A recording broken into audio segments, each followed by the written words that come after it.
Hola chiquillos y chiquillas, mi nombre es Omar Muñoz y bienvenidos a Política y Neta.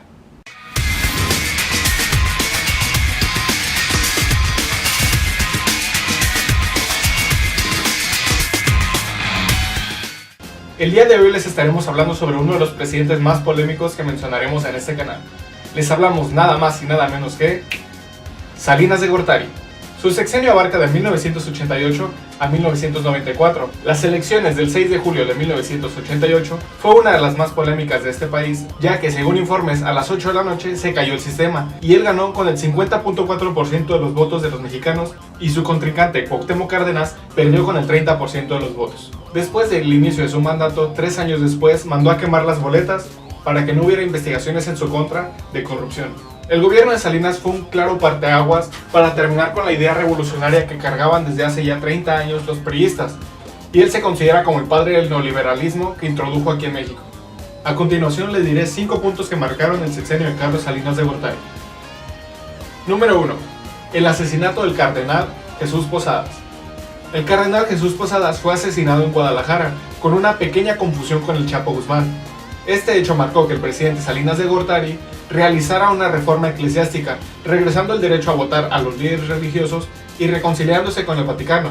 Y fue el primer presidente en recibir al Papa, que en este caso fue el Papa Juan Pablo II. Número 2. El asesinato de Luis Donaldo Colosio. Este asesinato fue uno de los más polémicos y más tristes de la historia de este país, ya que el 23 de marzo de 1994 fue asesinado el candidato del PRI, Luis Donaldo Colosio, en la ciudad de Tijuana. Este asesinato está rodeado de diversas teorías y múltiples conspiraciones.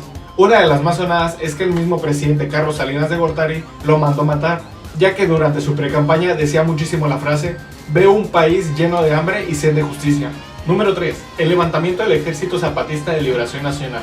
En el estado de Chiapas, en 1994, surge una insurrección armada por parte del Ejército Zapatista de Liberación Nacional, o mejor conocido como el EZLN. Demandaba al gobierno mexicano que se le atendiera al estado de Chiapas específicamente para poder obtener recursos, ya que estaban sumergidos en una pobreza extrema. El gobierno, por su parte, lo que hizo fue responderles con violencia, generando así una guerra civil en el estado de Chiapas durante esos años. Número 4. La privatización de Telmex. En 1992, Telmex estaba pasando por una grave crisis financiera, ya que tenía demasiadas deudas y tenía muchísimos problemas de transparencia. Según encuestas, 8 de cada 10 familias mexicanas no contaban con teléfono, y había 1 millón de solicitudes para poder tener acceso a este tipo de medio de comunicación.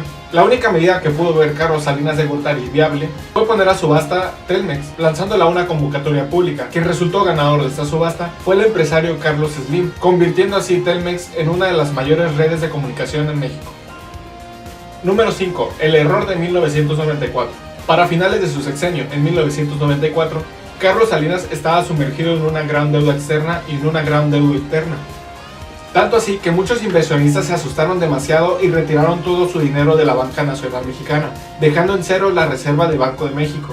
Esto provocó que hubiera una crisis fuerte económica y entregándole el 1 de diciembre de 1994 a Ernesto Zedillo un país en una miseria total. Carlos Salinas de Gortari no quiso tomar ningún tipo de acción ante esta crisis económica para no desprestigiarse y despopularizarse. Esto llevó a la venta de 18 instituciones mexicanas, recaudando más de 13 millones de dólares. Según Carlos Salinas de Gortari, estos 13 millones de dólares sirvieron para pagar la deuda interna pública, pero en realidad nunca se recibió ningún tipo de comprobante en el cual se estuviera pagando este dinero. Solamente fue para enriquecer sus bolsillos. Después de su sexenio, se autoexilió a Dublín, Irlanda, donde estuvo viviendo hasta 1999, cuando regresó de su autoexilio a la Ciudad de México. Y bueno, hasta aquí el video de hoy. Esperemos que les haya gustado. No olviden seguirnos en nuestras redes sociales, que les dejaremos en la caja de descripción, y tampoco olviden suscribirse y compartirlo con sus amigos. Gracias por vernos. Hasta la próxima.